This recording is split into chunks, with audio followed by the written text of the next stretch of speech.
চারপাশে প্রচুর মানুষের সাথে দেখা হবে, অনেক ভিড় ঠেলে এগোতে হবে, অনেক রকম কথা কানে আসবে। শুধু আপনাকে যেটা করতে হবে সেটা হচ্ছে ইগনোর। জীবনে কিছু মানুষ আবর্জনা ছড়াতে আসবে, তাদেরকে আগাছার মতো উপড়ে ফেলে দিতে হবে। লাইফটা আপনার, বাউন্ডারি আপনাকেই সেট করতে হবে। নেগেটিভিটি যেখানে দেখবেন সেখান থেকে দূরে সরিয়ে নেবেন নিজেকে। শুনতে খারাপ হলেও আপনার কাছের মানুষ আপনাকে খারাপ দেখতে চায়। তারা চায় সহানুভূতি নামক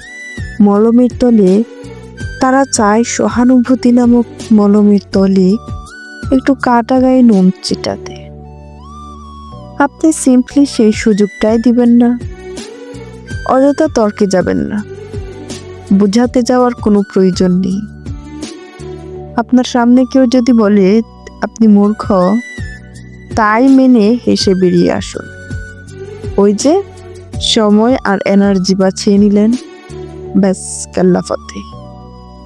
যে যা বলছে শুনে নিন, আর মুচকি হেসে শিরদাঁড়া সোজা করে নিজের সিদ্ধান্তটাকে নিজেই নিন।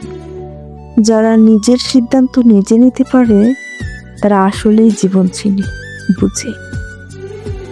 আপনাকে নিয়ে যখন বাকিরা সমালোচনা করতে ব্যস্ত থাকবে, আপনি ঠিক সেই মুহূর্তে গাছ লাগান, ঘুরে আসুন, রং তুলে নিয়ে ক্যানভাস সাজান, বাড়ি গুছান, গল্প পড়ুন, আরো দুটো সাহিত্য পড়ুন, নিজের পুরনো ফটো দেখুন, ব্যাডমিন্টন খেলুন, ফটো তুলুন, চা খেতে বেরিয়ে পড়ুন, নামাজ পড়ুন, পূজা করুন।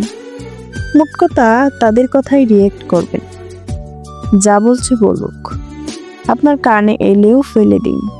দিন শেষে আপনি জানেন আপনি কেমন, আর এটাও জানেন যারা বলছে তারা আপনার কাছে জাস্ট ম্যাটার করে না। ঠিক এইটাই। একটা বাউন্ডারি সেট করুন।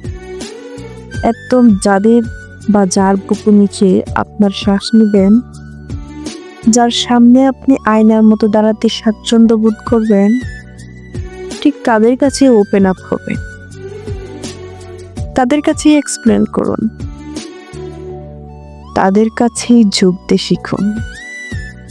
কারণ হয়তো তারা বা সে আপনাকে খারাপ দেখতে চাইবে না। বাদ বাকি দুনিয়াকে মালা ঘুরা করে ঝেড়ে ফেলে দিন। একটা কথা মাথায় রাখবেন, জীবন অনেক সুন্দর। আপনি যে জীবনটা বাঁচতে পারছেন সেটা অনেক সুন্দর। আপনাকে শুধু মাঝে মাঝে গজিয়ে ওঠা আগাছাগুলো মিটিয়ে ফেলতে হবে, অথবা কোণে একটা কাটা ঝোড় দেখতে পেলে সাইড কাটিয়ে চলে আসতে হবে।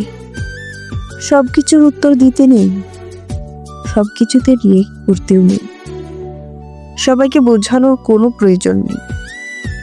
এগুলো বাদ দিতে না পারলে লসটা আপনারই।